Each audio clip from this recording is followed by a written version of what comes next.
la quête intellectuelle et scientifique en Afrique sur la notion de Dieu, ça a été déjà de se dire une chose qui est extraordinaire. Hein.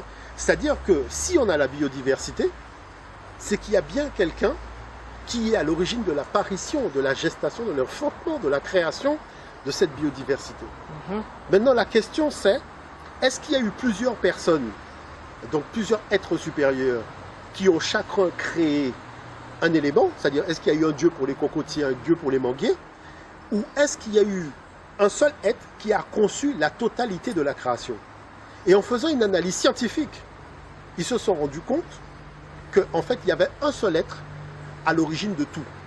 Mais la nature de cet être, c'est que chaque fois qu'il a créé quelque chose, la chose a préexisté à son existence. Ça veut dire quoi?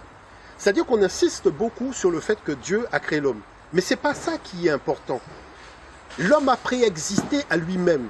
Ça veut dire quoi? Ça veut dire que Dieu a créé les conditions préexistentielles de l'humanité avant d'engendrer l'humanité. Et c'est ça qui fait la particularité du discours sur Dieu dans le cadre de la cosmothéologie africaine. Donc tout de suite, non seulement ils voient qu'il y a un Dieu unique, ils disent que le soleil, c'est-à-dire la lumière, est la manifestation de la présence, c'est-à-dire ce n'est pas le Dieu, mais c'est sa manifestation. Or, il y a un seul soleil dans le ciel. Donc, deuxième information, on a Midou Netcher, c'est-à-dire les paroles de Dieu, puisque Netcher n'est pas au pluriel. Et troisièmement, on voit les rois qui sont dits Sarah, c'est-à-dire fils de Dieu, noter leur nom dans un cartouche, qui est le chêne, et on vous dit que le chêne représente l'univers. Donc c'est un cercle, d'accord? C'est un cercle. Et le nom du roi est inscrit au centre du cercle. Moi, je pose une question. Quand on fait un cercle, il y a combien de centres? C'est-à-dire combien de centres qu'il y a dans un cercle? Il n'y en a qu'un seul. Hein? Donc à partir de là, on voit bien que les choses sont scellées. C'est-à-dire que la notion d'un Dieu unique qu'ils ont appelé Wa, Wa c'est le chiffre 1 en mathématiques, quand on parle de Médou Netcher, donc de l'égyptien ancien. Wa, les anciens ont été jusqu'à appeler Dieu Wa, c'est-à-dire l'unique.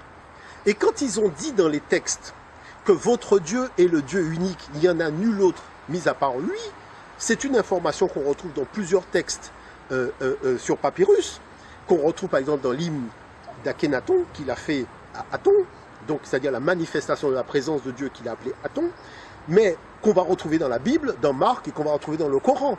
Donc on voit bien que l'information qui a été conçue dans le cadre d'une réflexion spirituelle africaine, cette information a servi de base à la réflexion des autres types de spiritualité, et ces autres types de spiritualité disent elles-mêmes qu'elles se sont nourries, c'est-à-dire que le lait, le sein de la maman africaine, ben c'est ce lait-là qui sont venus téter. Et c'est comme ça qu'on dit que Moïse a été initié par Pharaon à la connaissance du divin.